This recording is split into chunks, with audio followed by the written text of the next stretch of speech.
This is the Lowco Hoops Report, covering basketball in the South Carolina Lowcountry. Here are your hosts, Justin Jarrett and Wes Kerr.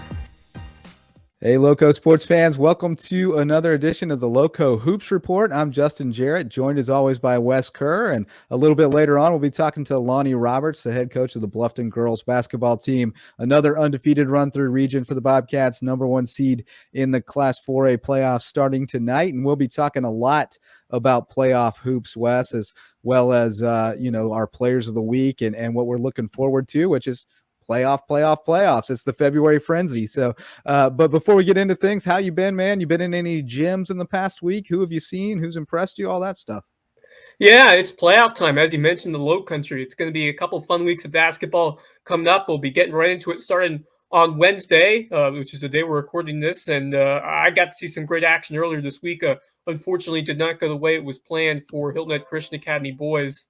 They fall to Bethesda Academy 50-44 in a winner-go-home game in order to make the playoffs. But tough way to end it for Jason Brookmeyer and the Eagles, who, I mean, they've been playing some great basketball down the stretch. They just couldn't have an answer for those explosive Bethesda guards and Jaden Newton and Joshua Quarterman. And, they were able to knock down some shots in the second half, hit some threes to really raise that lead and pull away from this game. And, I think this Bethesda team, I mean, they're incredibly athletic. They're really scrappy, and they just out-hustled Hilton Head Christian Academy in that ball game. And, I think they definitely could have the ability to pull an upset if they can keep up that strong intensity out there in the court. So really like what I've seen from Bethesda. Quarterman was just a menace picking up those steals. Outstanding speed and quickness, really improved from when I saw him earlier this season. So I really like how Bethesda's looking ahead in the playoffs. A tough loss for Hilton Head Christian Academy. Just couldn't get the offense going, just wish Jace Blackshear had a little more time to get into the groove he needed to, because I've seen the potential that he has had in the basketball court. I mean, coming off of that amazing football season where won the state championship, and we got to see the football team recognized, earn their rings for their SCISA 2A title. So that was great to see all the football players and coaches getting their rings in the ceremony that night. So awesome for the football team. And, in terms of Jace and this Hilton Head Christian Academy basketball squad, I would have liked them to seen it go inside to Isaiah Anderson a little bit more and drive to the basket instead of shooting threes when they just weren't falling. So you got to give credit to Bethesda and that defense. They played with some great energy in that second half, and they just really shut down the Eagles' attack and what they were doing on offense. Caden Turner, I thought, was playing really well, high-intensity guy. Hilton Head Christian Academy just unable to hit some shots down the stretch, and Bethesda playing really well on the defensive side, picking up a bunch of steals and making some shots in transition. So I really like this Bethesda team going forward, and I like this Eagle team too. It's a young squad that should return a good amount of talent, including Isaiah Anderson. So I like the future of this Hilton Head Christian program to compete in this region going forward. Still a very young team, but here we are. It's time to tip off the postseason, as it seems like it always does. This year has flown by in basketball as well as football, and we're headed to the playoffs now. And I'll be headed to Bluffton on Wednesday night tonight to see the Bobcats, the Bluffton girls, taking on the Darlington Falcons in their first-round playoff matchup. Should be a great game, and we'll have Lonnie Roberts on the show later on to get us ready for that. Yeah, I'm looking forward to the playoffs as well. Unfortunately, I have not been in any gyms in the past week because we've had the COVID in our house finally. My son, we thought we were out of the woods, and then my son tested positive on Monday. Luckily, he's already feeling much better and well on his way to recovery. So, all's well there. And the other two of us have avoided it thus far, but we're laying low for a little while, and may have to start a GoFundMe for rapid tests so I can test myself daily and go to basketball games or something, because I'm starting to get the itch. I've been missing getting in the gyms and taking photos and seeing some hoops. But, we've got some teams that I think are going to be poised to do some damage in the playoffs, whether it's one game, two games, or maybe making a deep run. But let's take a quick look and run through those first round matchups that are set up. And starting tonight, you mentioned Bluffton taking on Darlington at home in the 4A bracket. May River got an at-large and will travel to South Florence. That's going to be a really tough matchup for the Sharks. Hilton Head High at Midland Valley, and what I think should be a very competitive matchup. And then also in 4A, Colleton County going to Aiken that's going to be a tough draw for the Cougars. But that's a team that was ranked in the top 10 at various points during the season, so definitely has some potential to maybe pull off an upset. Then in 2A, we've got Ridgeland Hardyville going to Kingstree.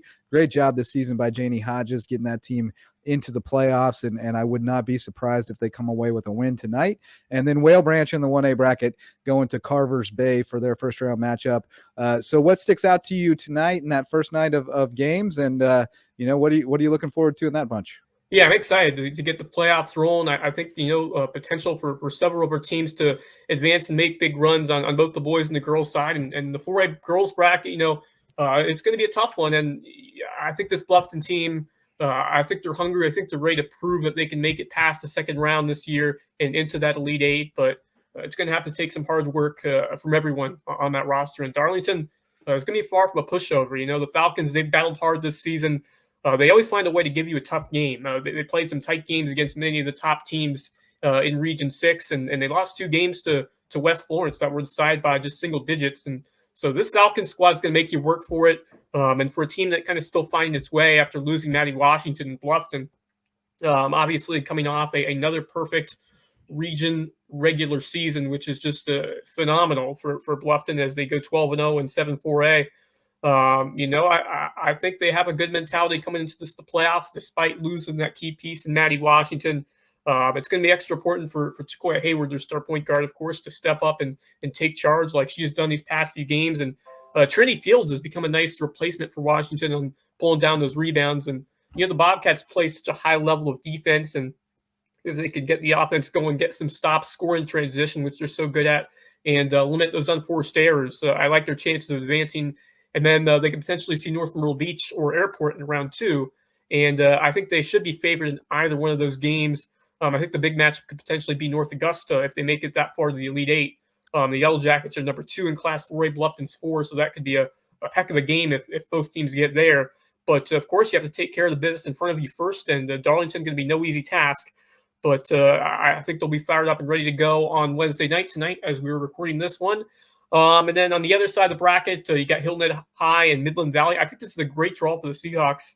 I think they can steal this one for sure. Going to have to need a great game from Linda Young, of course. Their star forward, rebounding the ball. Deja Godson's really made some great strides at point guard, scoring and passing. And Gianna Timko has been a huge addition this year, knocking down some shots. She'll probably have to hit some for Hilton Head to win this ball game in advance. But, this team knows how to win big games. They came back from 10 points down at home against May River.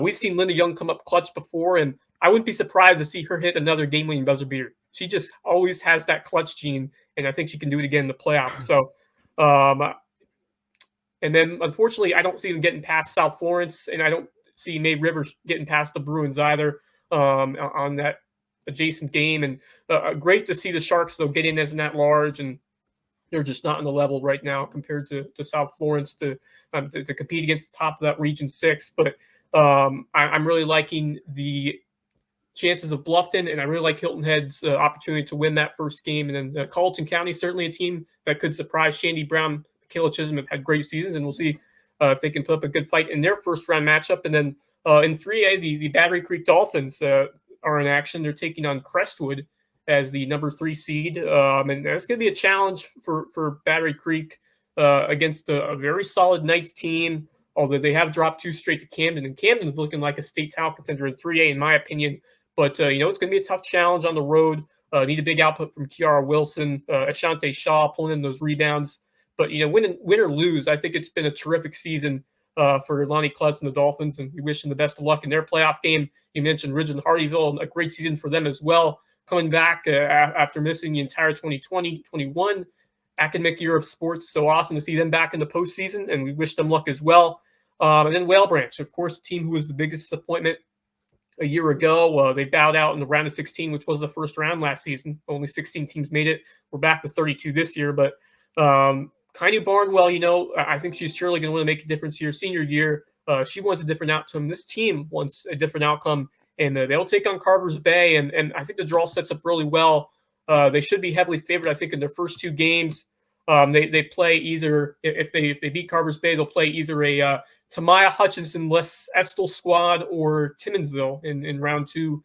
So I think they have a great chance in either of those. And then that could earn them a chance to take down Military Magnet in round 3. And you just never know what could happen in that one-game playoff. And, if Barnwell gets her shooting stroke going and the Warriors find their groove on the defensive side and then Heaven Grant knocks down some threes, it's certainly possible. So, they had a lead after 3 quarters against Military Magnet early on in the season in the first regular season meeting. So they know they can hang with them. And if they can take down the defending champs, you got to look at this team as a threat to go all the way. But a lot of work to do to get to there first. But I definitely think they're a dark horse in 1A and a little bit of a down year for the Toy Max team after losing Johnny Thompson. But you still have an elite point guard in Kanye Barnwell and some nice supporting pieces as well. So, and they're a team that's shown they can excel against the top squads and 1A girls. So, can they do it in the playoffs? Can they put together a 32-minute effort and look to advance and make a run? So, what an opportunity for Latoya Mack and the Whale Branch Warriors looking to flip the script this year on the girls' side. So,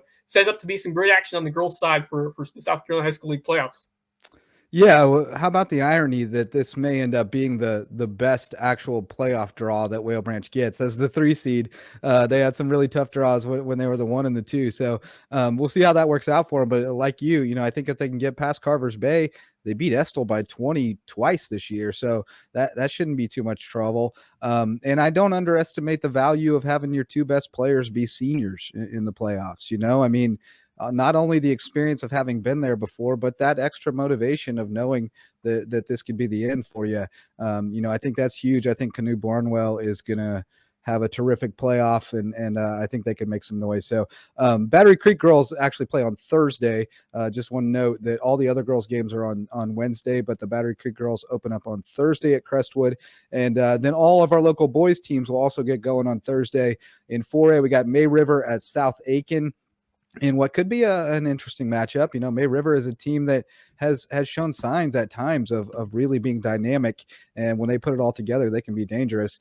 Hilton Head High going to Hartsville, which will be a tough first round matchup for the Seahawks, but one that they'll have a chance. North Myrtle Beach coming down to Beaufort High in what should be pretty much a walkover for the Eagles. And then in Class 1A, we've got Hemingway coming to Whale Branch, that Warriors team, the cardiac kids. Every game goes down to the wire, but they pull out most of them.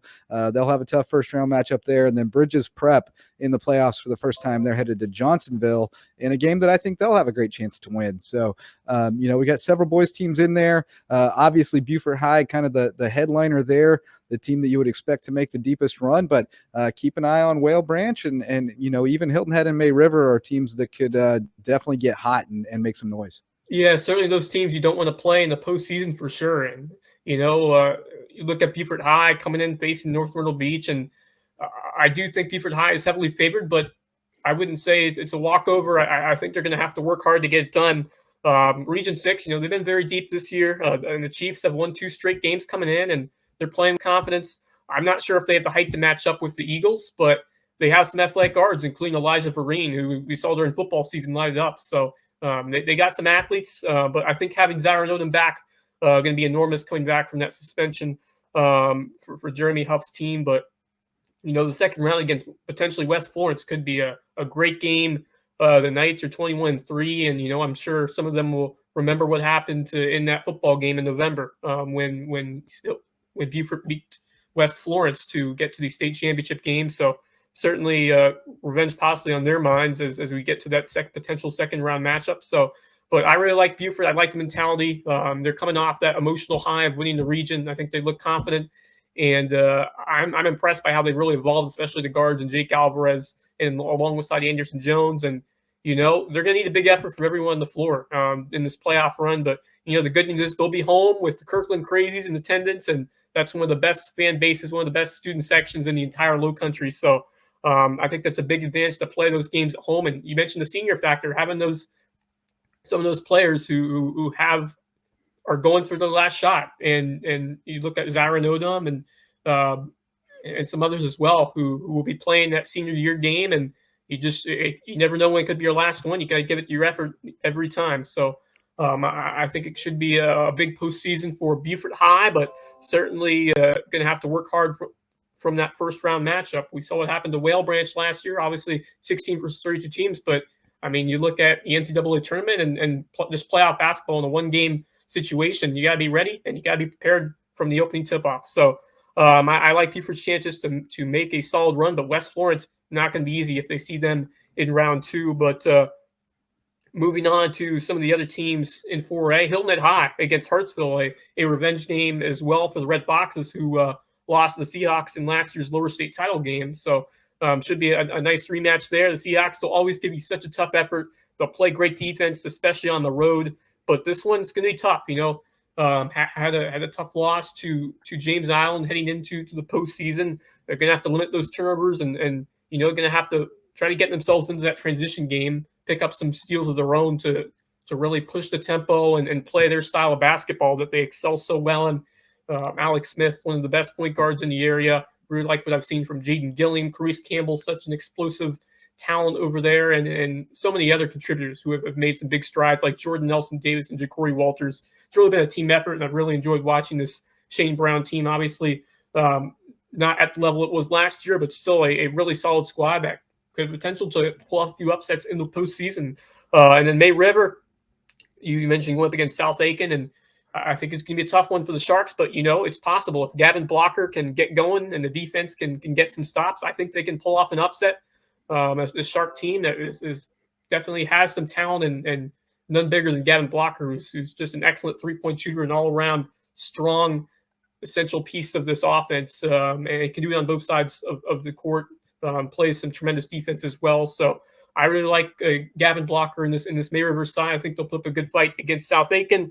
And then you look at 1A and Whale Branch and going up against Hemingway. And I think this one's looking like anyone's game. And, I really like how the draw plays out for the Warriors. This is a very winnable one to start off. And then you get Hannah Pamplico or Bethany Bowman, another matchup where I think the Warriors can compete and steal. So the door is open to make a run possibly to the Elite Eight or even further.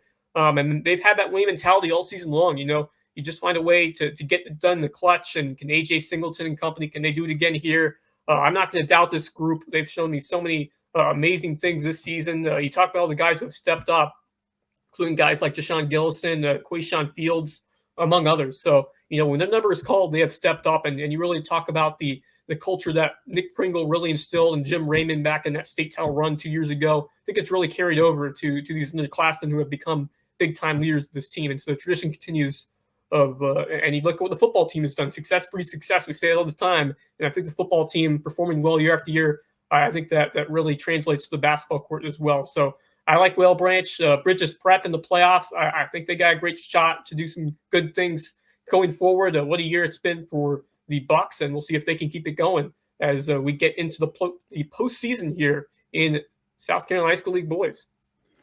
Yeah, I mean, there's always the danger that we don't get out of this week, that everybody's Right. gone by the end of this week. And I think that's a very real possibility here. But I do like Buford even more now than I did before. And, I liked them a lot before, but my concern was always, if one of the big three, if one of the firm is in foul trouble, what now? And, we saw what now without Zyron Odom for 3 games, and they beat Colleton by 23, May River by 16 on the road, and won at James Island without Zyron Odom. And to me, that was a huge, huge turning of the corner for them. Because if you think back to some games early in the year, when Zyron got in foul trouble, they were in disarray. I mean, complete disarray, and almost let leads slip away against Hilton Head, against James Island, against Bluffton, so that is huge for me. That shows that those guys that they needed to develop and grow into bigger role players as the season went along have been putting in the work and doing that, because Davis Willis came in and had a couple of really good games for him with Zyron out, and everybody's just doing their part, doing the little things. So that was huge to see for me, and sells me even a little bit more on them. But you're right, West Florence will be no joke in the second round. And if they're thinking about West Florence, North Myrtle Beach will be a problem in the first. So there's definitely no room for a night off or a bad night this time of year. It's all on the line every night, and you got to bring it every night. But I do like that 7 senior lineup for Buford and the maturity and experience that comes with that. And, I think they're going to be a real problem in the playoffs. I'm not sure that any of our other boys teams are going to go too deep. I think Whale Branch has the best chance like you, I think that the bracket sets up pretty well for them. And I just think the way they play it suits you in playoffs. They're gonna slow it down, grind it out, try to beat you at the end. And that's a pretty effective way to play in the high school basketball playoffs, because you can win ugly. You just got to win, survive in advance. So really looking forward to that. And then the teams that play on Wednesday, their second round will be Friday. The teams that play on Thursday will play again Saturday. And we should have a Skiza playoff bracket by the end of the day. So, maybe we can squeeze it into this show, maybe not, but we'll definitely have it up on the website as soon as possible, so everybody's ready to go for the Skiza playoffs getting started. But Wes, let's take a quick break, and then we'll come back with Lonnie Roberts, talk a little bit about the Bobcats and Lonnie's great tenure over at Bluffton High School, as well as his history at a number of other schools throughout the Low Country in South Carolina. Coming up next here on the Lowco Hoops Report.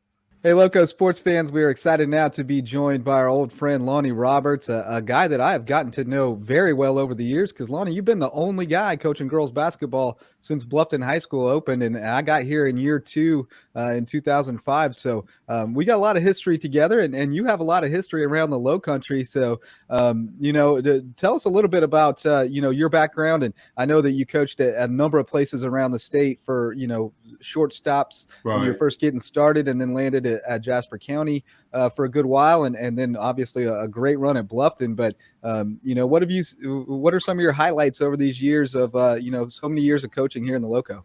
Well, here in the Low Country, I was I'm not going to say forced anything like that, but it was just like a journey. When I got out of college, basically, had an athletic director who actually approached me and wasn't really sure about the direction in which I was going. But he asked me, was I interested in coaching? And I just told him I didn't have no idea about coaching and what to do. And he kind of smirked and laughed. And he said, look here, son, you take what you have learned over the past years and you apply it. And I said, okay.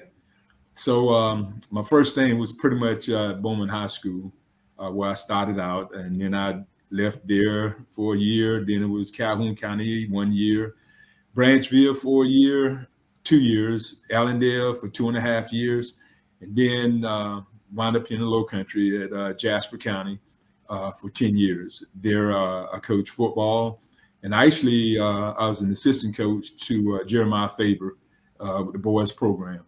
And so another thing that I learned over past years, that you can do bad by yourself. So when I became the football coach, it was very difficult finding, high school coaches who was willing to make the sacrifice and stay around. So I decided to go in a different direction and start coaching girls basketball.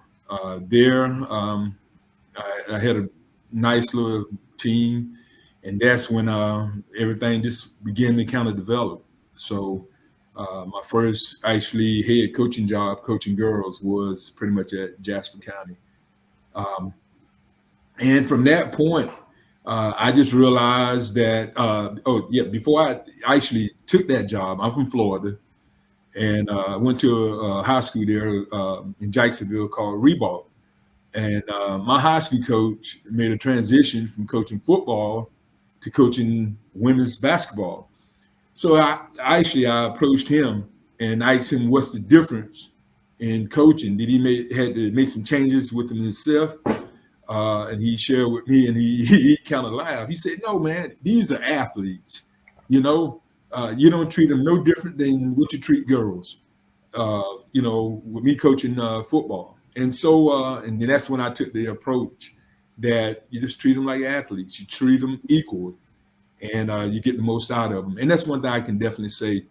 Past years, the females have really applied themselves and seems to want more. Outstanding coach. You've had a terrific career so far, and what a season that you have put together. Another undefeated run through Region 7-4A as the Bluffton Bobcats are getting ready to begin their playoff run. Just take me through this season and how proud you have been of this Bobcat team. Well, this season, I mean, you see, a lot of folks still don't realize that we're still a young team, and we're still having these hiccups and these moments, and it just a matter of just trying to get it all together and give our players a vision. Remember, we're talking about 14, 15-year-old girls, and none of them really being a senior starter. And so starting the year off, it was kind of rough because, terminology, they're used to winning and doing it their way, whereas they needed some discipline of running certain things. And for so over a period of time, as we continue to play and play together, they begin to understand, and the rim of things begin to come together. But formal as the players themselves, they kind of carry that energy amongst themselves, and they play together as rec league, few with AAU programs that were outside of the school. So other than that, that's pretty much it.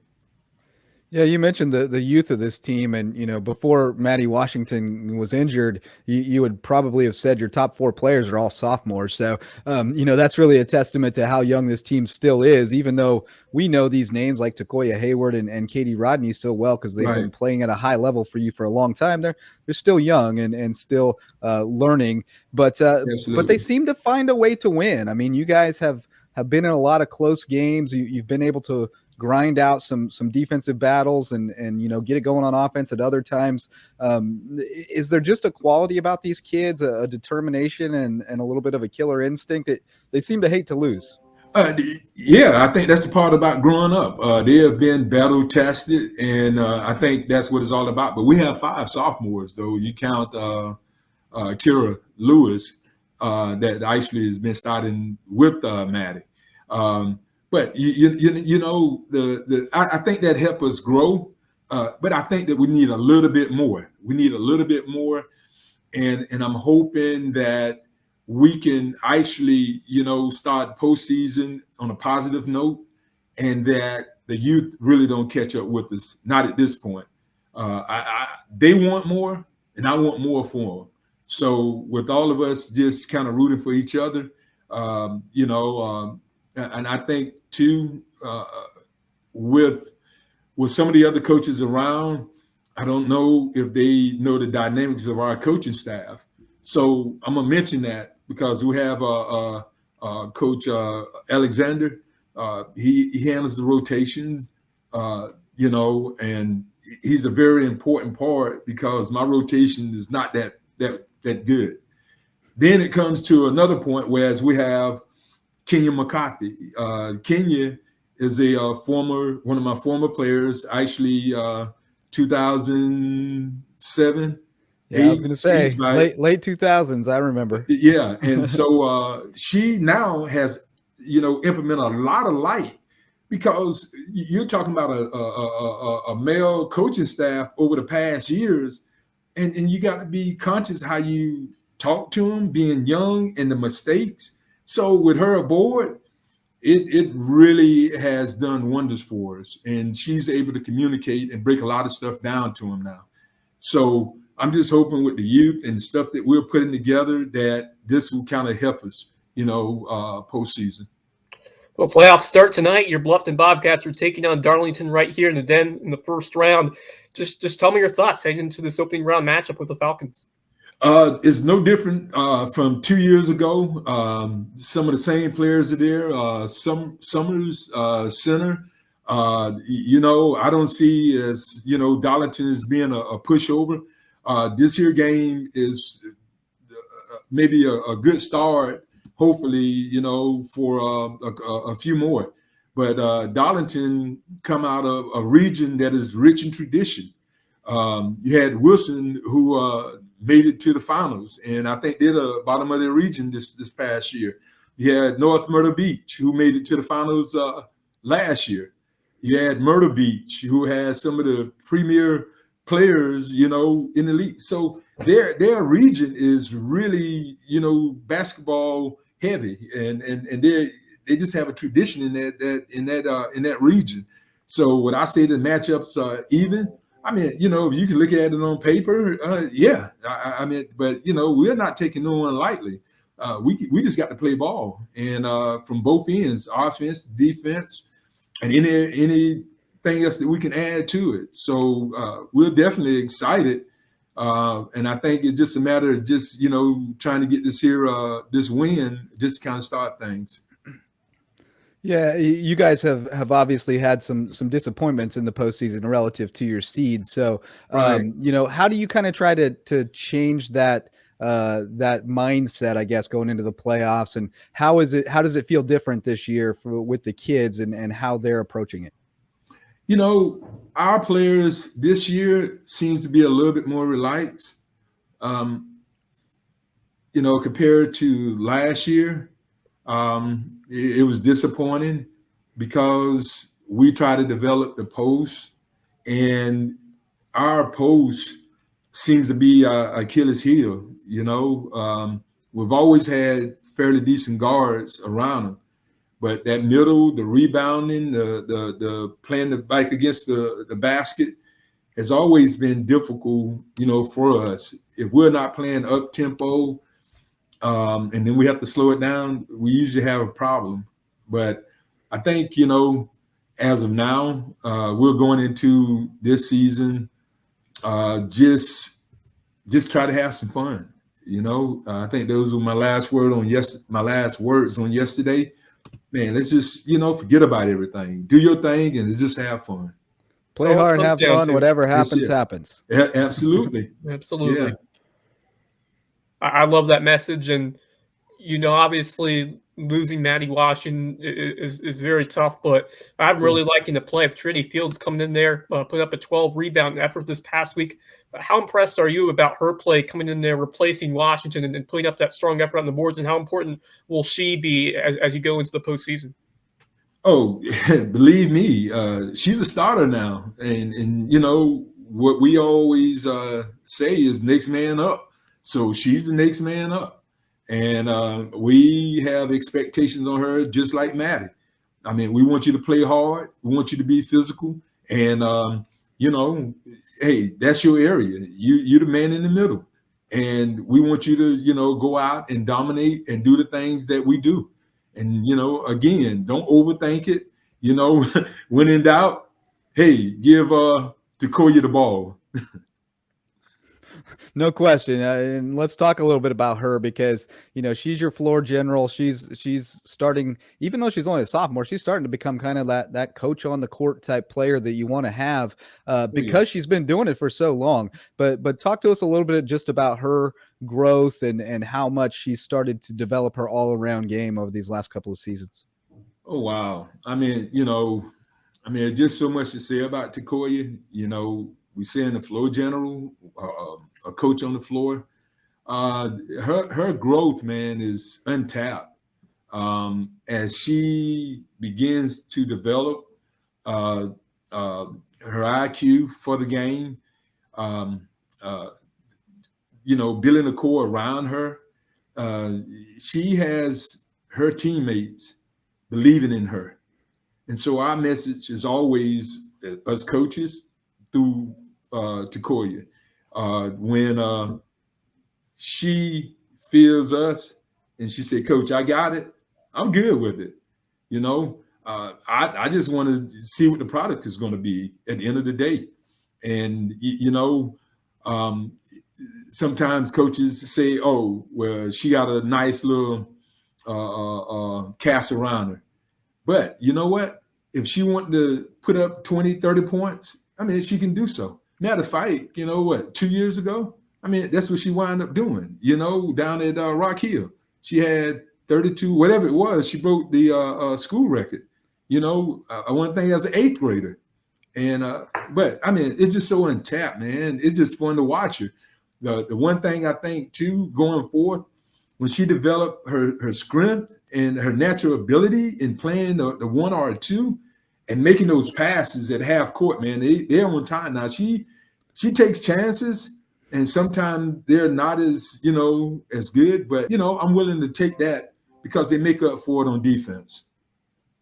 Yeah, she's been such a fun player to watch. One of my favorites in all of the Lowco, Takoya Hayward, to continue to make some huge strides this year. And just tell me about the defensive mentality that you have instilled in this team over the last few years. These Bluffton teams always play so tough on D and always thrive in that transition game. Just tell me about the defensive effort that you guys put in on a daily basis in practice and, of course, during games. And as we mentioned earlier, led by the starters, Takoya Hayward, doing so many great things across the court, but also on defense. Yeah, Wes, this is pretty funny here. Look here. In my entire life playing, I played defensive end. I played middle linebacker. I never ever played in the offense. And then, too, I became a defensive coordinator for football. Then my concept, coaching basketball, have always been defense. If they can't score, they can't win. And so that was just always that mentality that is defense, defense, defense. And if we can hold you under 30 or whatever your norms are, you do not get it on us. And that's the one thing that, that I think Coach Alexander and Coach McCarthy have instilled in me. Let's open up our offense a little bit more, because if teams don't score, we got to score. So, that's kind of like how we get into that defensive mentality. Just like when we start a game, hey, we're going to play defense, and it's going to be all night long. And that's the name of the game. So if you ever hear our little chant, hey, it's all about defense. At the end, it's defense. It's defense. And I'm hoping that, we're able to really step it up tonight and from this point on.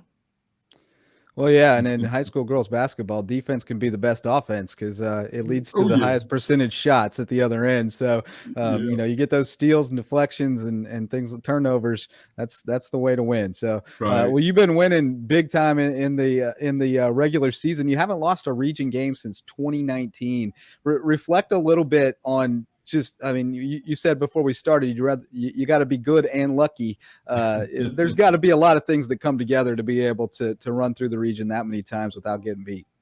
You know what? I'm not even really sure. I just think that this is what the young ladies take pride in, but I want them to want more. It's, the region is our second season, and that is for the seeding. For the third season. And I think that a lot of our teams in our region have really sound teams. It's just for whatever reason, we're able to take advantage of some of the things that they're doing. Again, can we say that there are certain tendencies that we pick up? Who's the shooter? It's just simple basketball IQ. These are the little things that we try to expand on. And I think that on our worst night was actually last week versus Lucy Beckham. And they had us by the ropes, actually. And that was a winnable game for them. They didn't have their star player, Virginia Bird. Yeah. I think she had left the team. And then we went 6 out of 21 at the free throw line. We wasn't making baskets. And then I think they got them within 5. But again, Takoya, I think she hit 2 threes. So, it's just that will to win and not wanting to lose. And they just somehow crank it up and they play above their head. Yeah, they certainly have that winning mentality, and they've continued to display it throughout this entire region campaign. Just really impressed by this squad and what you have done to put them in a chance to win every night, and they find a way to get it done. And that is a proven model of a successful program, and you continue to do a great job. Just take me through these last few years at the helm of Bluffton High School and the memories that you have made, and some of the players that came through here, like Tatiana Aiken, who had a terrific career, as well as some others. Just take me through these last few years and how special this one is as you look to IID playoff run. Okay. The history, we when we done the our second year Bluffton High School Hall of Fame, and then knowing that Kenya, was going to be inducted, then it kind of made me kind of look at myself like, you know what? It's just amazing to see the growth in her, because she was coaching basketball in Tennessee. And so she chose to come back home. Then also she was teaching. So, you know, I was hoping that I should get her on staff, and that was one of the major things there. But just over the years, you know, last time we had our first region championship, I want to think that it was 2011. That was with a group with Tibber Willer, Giles. We had a few more. Alexander, Jennifer Giles. See, I'm already losing memory. But and then we wound up being back-to-back region champs. But the growth, Cherie Williams is working out of Charlotte. I think she's working with prosthetics, something that she went to Rose Holman College, an engineering program, and she's doing well. You have Tibber Willer, who actually she's getting her doctorate degree in bioengineer or something close to it. And Jennifer Giles is working for an accounting firm. She played over at Columbia College and got her degree from there. So the growth in the program, these young ladies, that's the part that I really enjoy, because they do come back. They do come and speak to our players. That's just, I mean, it's so heartwarming, and I enjoy it. And I always think that they're able to come home and share something, you know, with one of these young ladies who, you know, because I talk so much about them, and so they pretty much know who I'm talking about. So, and that's pretty true. Well, Coach, we appreciate you taking a little time and chatting with us, and appreciate everything you do. You know, as a coach, it's often a thankless job, but you're making a huge impact in these kids' lives and in your community. So we appreciate you, and we hope to stay busy following you guys for a long time in the playoffs. Oh, man, it sounds great. Justin, Wes, I definitely appreciate you guys having me. You know, anything that I can do on my behalf, do not hesitate. And I enjoy listening to you guys' show as well. And thank you. All right. Thanks, Coach. Best of luck in the playoffs, and we'll talk to you real soon. We'll be right back with more here on the Lowco Hoops Report. All right, Wes. Well, always a pleasure to talk with Lonnie. You know, again, a guy that I have known now for coming up on 17 years, which is kind of crazy to think about how long he's been at Bluffton High School. Opened in 2004, the only girls coach ever there, and you know, there may not be, but maybe one other coach who's been around since the start. Bryant Kitty definitely has, and maybe Dana House, and that's about it. It's all turned over. So, you know, kind of the institutional knowledge of Bluffton High School there with Lonnie Roberts. And, you know, we were talking after we chatted with him a little bit just about what a great guy he is. And I really think he's got to be one of the most underappreciated coaches in the area, in terms of the fact that he just never has an off year. I mean, they come out every year and have a good team. And you know, the playoff results have not always been what you would hope for, but like Lonnie said, this is a very young team, and their window's still open, and I'm excited to see what they can do this season and then the next couple of years. Lonnie's just an amazing ambassador here in the Low Country. All that he's done in over 10 years for Lowco Hoops and for Bluffton High School has just been amazing. And his team just has that will to win, and they're young, and I think they have a couple more years of as you mentioned, of being in contention for a state title run, and this year is no exception. They've got a strong team, and they play so well on the defensive end of the floor, and that's so important, because not only can your defense limit the other team's ability to score points, but defense can set up offense, and we have the speed of Takoya Hayward, Katie Rodney, and those guards. You can turn that defense into offense very quickly and score some quick buckets. So it's just incredible the run this team has been on.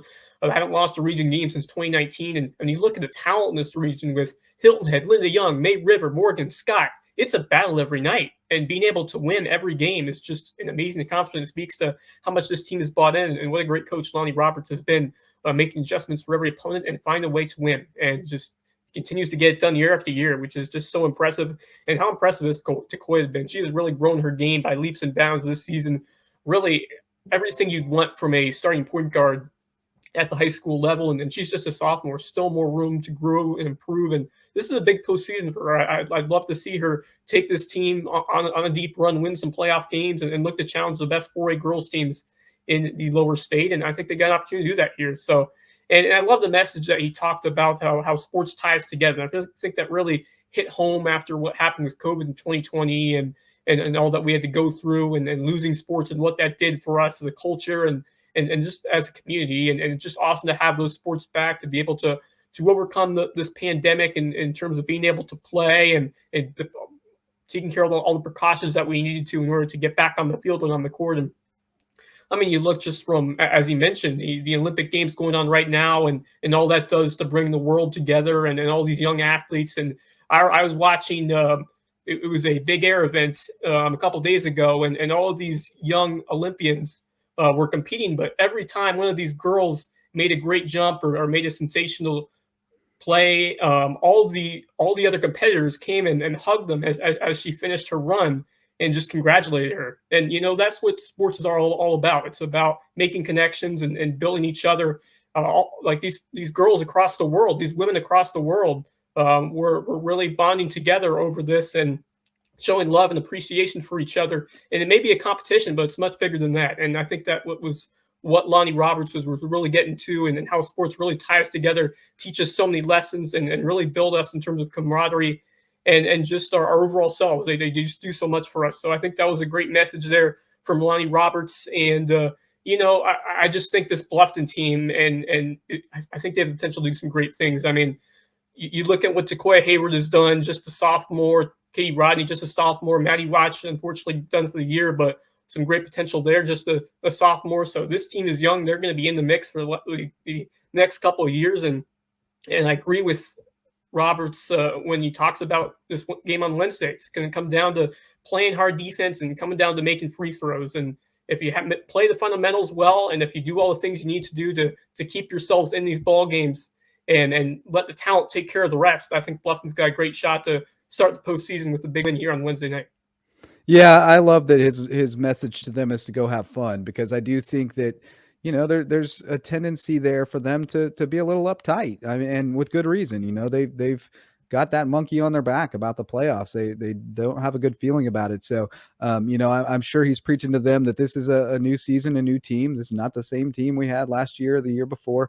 There are new people here. The ones who are still here have grown up. So, but I love that he's focusing on just go have fun and play ball with your friends. Cause I mean, that's what's gotten them here.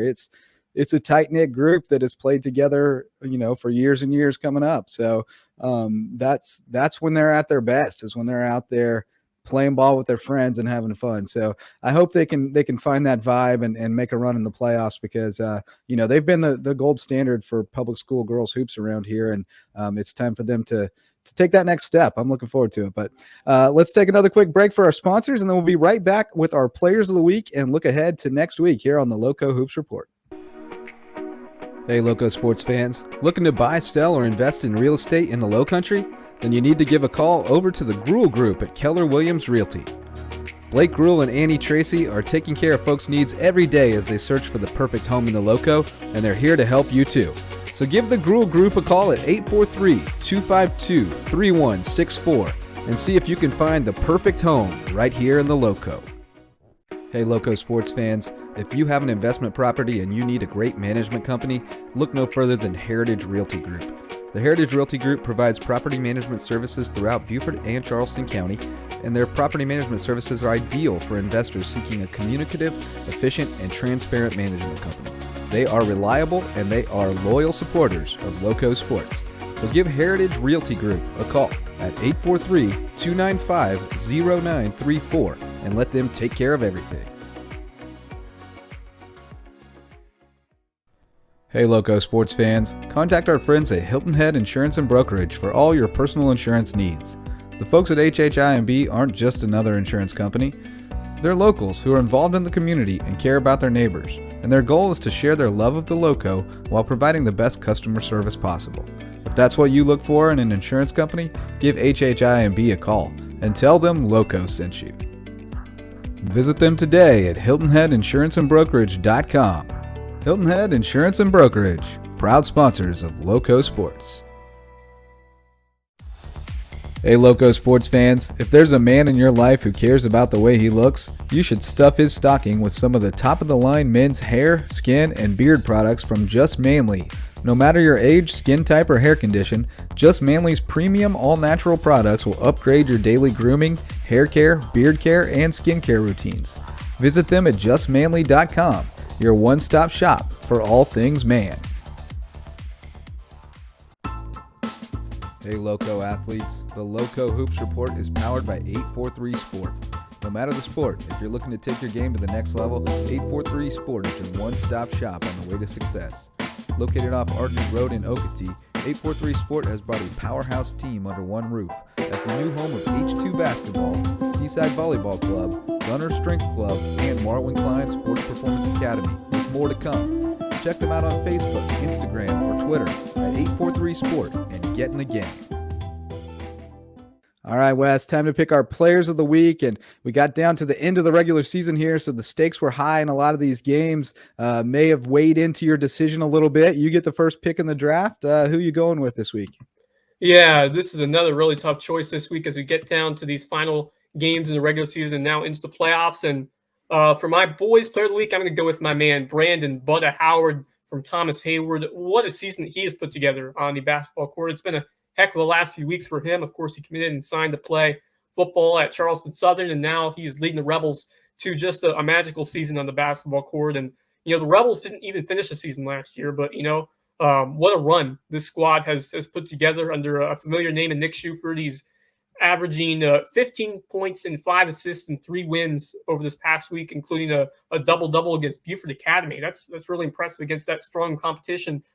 Just an incredible athlete, who just has that drive to find a way to win. And we've seen it on the football field. Now we're seeing the basketball court. So, and you cannot count out this Thomas Hayward team in the postseason. What a story that they have become. And, could Howard deliver another title to a school that he just joined a year ago, already won 2 championships in football? Can he win another one in basketball? I think it's not out of the question. And can he take a program that was at the bottom depth of this region just a year ago and take them all the way to possibly a state title run? So it's just unreal. And what he has done in such a short time, we saw what he could do at Ridge and Hardyville, and he has really turned it on and conjured just an incredible season so far for the Thomas Hayward Rebels. So Brandon Howard is my player of the week, one of the guys here in the Loco that I have enjoyed watching the most. Just an amazing athlete and just a great guy all around, on and off the court and the field. So congratulations to Brandon Howard. And then for my girl player of the week, I'm going to go with Abby Peduzzi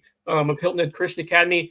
And, similar to what we're seeing to Howard, how fun has it been to watch Abby play this year? And how fun has it been for Kenny Conroy to coach her? I mean, she's just an absolute force on the boards, all effort, scoring in the post, getting those rebounds. And what a leader that she has been as well, alongside Skylar Smith, senior, who's having a spectacular season as well. But Peduzzi just continues to get it done night after night. So many different ways that she has produced for this group and got that triple-double, 18 points, 20 rebounds, and 10 steals against Thomas Hayward in limited minutes. So, and then she came back the next day to take down a really good Beach team from Georgia, and she scored 10 points in a defensive struggle. So really showcased her outstanding effort, I think, on the defensive side in that game. Really also find ways to score against a very talented Beach defense. So just one of those players who's a dream to coach, all effort all the time. And, like she does in the soccer field and the volleyball court, she just finds a way to win. And I think earlier this season, she played in a basketball game, and the next day she went to a volleyball tournament and won that. So it's just incredible, and how dedicated she is, and the work that she puts in every day, no matter what the sport is, it just continues to get better. So Abby Peduzzi is my girls player of the week. Yeah, great choice there. I don't know how you could go against her with the week she had last week. She's ridiculous. And Brandon Howard, man, I mean, maybe recency bias a little bit, but he's like on my Mount Rushmore of kids I've covered as far as the personal relationship and just really appreciating the whole person. I love that kid so much. And I've told him so. Right up there with Nick Pringle, who I've also told that. So great choices there. Couldn't disagree with you at all, and would have been happy to pick them as my players of the week. I'm going to go for the girls' side. I'm going to go with Katie Campbell from that Hilton Head Prep team, because I think we, not we necessarily, but she gets overlooked a little bit because her younger sister is, Rate says the better prospect, the better college player probably, and maybe the better overall player right now as a freshman. But Katie Campbell has been, probably in ways the heart and soul of that team, I think. I mean, she represents so much about what they're about, with the tenacious defense, the just heady basketball, understanding, the mathematics of the game.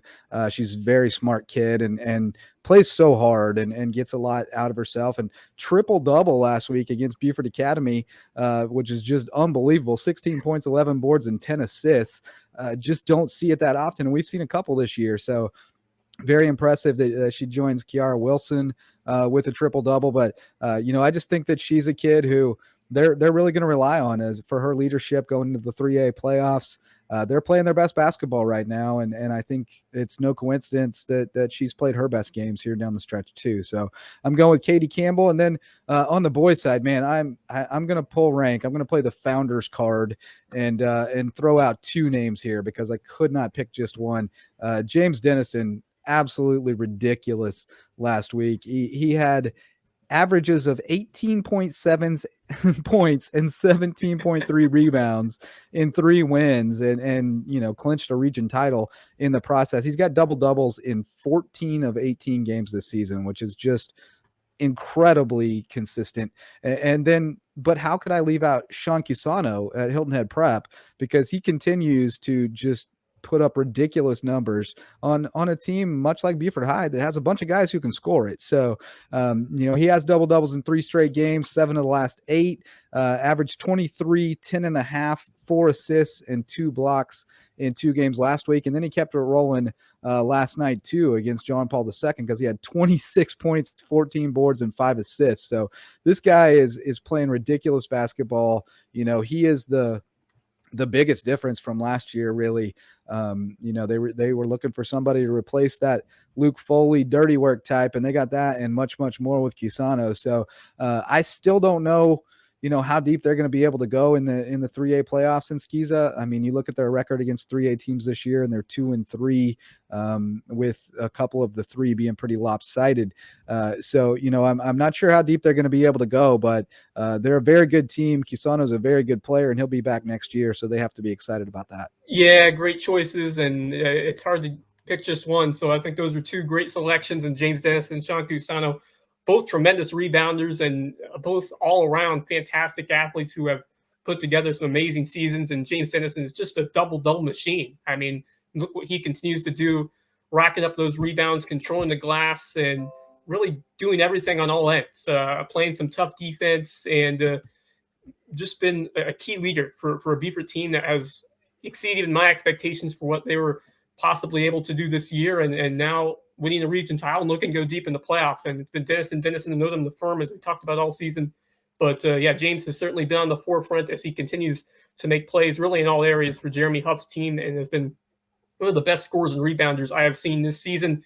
And Sean Cusano really fits that description as well. Coming over this season, what the difference has been for the Hilton Head Prep squad with him in the lineup. And I really think the chemistry between him and JJ Hayes has been one of the best in the area, and certainly has been improving over this year. And you mentioned Luke Foley. That was a big loss with his ability to rebound the basketball and play defense. Sean Cusano has taken that role, and he has thrived with it. And, man, just doing everything for this team so far as we get into the postseason. Jerry Faulkner, what a job that he has done coaching the squad, and Sean Cusano has been a key factor in why they once again have been racking up the wins here in region play. And obviously going to be difficult when we get up to the 3A postseason. Going to be a tough challenge against, they showed how far they still have to go in that loss to First Baptist, and we'll see what they can do heading forward. But, man, he has really been that missing piece down low, getting rebounds, making blocks on the defensive end, and scoring inside. And just the chemistry that he's developed with other guys on this team has been just so key for the Dolphins to be at the point that they are now heading into the playoffs. And just with a machine, he continues to be on the boards just like James Dennison. So great picks there. And Katie Campbell, staying on Sea Pines, going with the star senior from the breakout Hilton Head Prep Dolphins, who've had a great season. And you talked about her basketball IQ just off the charts, her knowledge of the game and the cuts that she has made going to the basket and the passes that she has made are on such a high level. And Philip Hartman has just done an amazing job coaching up this team. And the Campbell sisters have been an absolute revelation for this Hilton Head Prep squad. And you mentioned that triple-double she had against a quality opponent in Buford High, Buford Academy, just so incredibly impressive. And she has been the heart and soul of this team, and a great outside shooter as well. Really a tremendous leader, ball handler, floor general for this Hilton Head Prep squad. So great picks there. 2 boys and 1 girl for your players of the week as we head into the postseason. Some great choices. Yeah, and the playoffs are going to be so much fun. We've got 2 nights of great first round action coming up here Wednesday and Thursday, but then we've got the unknown that comes on Friday, Saturday, and then into next week. Which potential matchups are you really looking forward to, rooting for seeing in the second round and beyond? Yeah, I'd love to see Bluffton go up against South Florence on the girls' side. That would be a tremendous game if we see that. Bluffton, they have a lot of tough games ahead of them if they want to get to that point. But I really like the Bobcats going into this playoff bracket. It's going to be a battle every night, even against Darlington. The Falcons, they're a scrappy team that will play you hard on the road. But I really like how this Bluffton squad has come along. You got Takoya Hayward, who can do it all. Katie Rodney has really grown from the beginning of the season to now. And you look at what Trinity Field has done and stepped in, and even with losing Maddie Washington. And I really like the core of this team, and they're going to give themselves a shot to pull out some wins. And I would love to see this Bluffton team get over the hump this year and take it deep into the postseason. And then Buford High, West Florence would be just a tremendous game. Of course, we mentioned the meeting in football this past year, so always that can really breed a good rivalry when you have that big football game, and then a lot of those same players will play again basketball. But this Buford High squad is looking like a real threat to go deep, and it all starts with James Dennison, Michael Dennison, and Zyra Nodem. And you mentioned the importance of staying away from foul trouble, defending without fouling, dominating on the glass, which they've done such a great job of in region play. And those guards, Jake Alvarez and Anderson Jones, and you know how much Jones means to this team, and his hustle, his scrappiness out there. And Jake Alvarez has really stepped up his game too. So I think it's all coming together for Jeremy Huff's squad, and that would be a dandy of a matchup between West Florence and the Buford Eagles as the Kirkland Crazies look to cheer them on. Yeah, that could be a really good one. A lot of fun. It would be huge for Buford to have that game at home. Obviously, that's going to be a big factor. And then they would have to go on the road after that if they're still playing top seeds. So potentially a trip to North Augusta.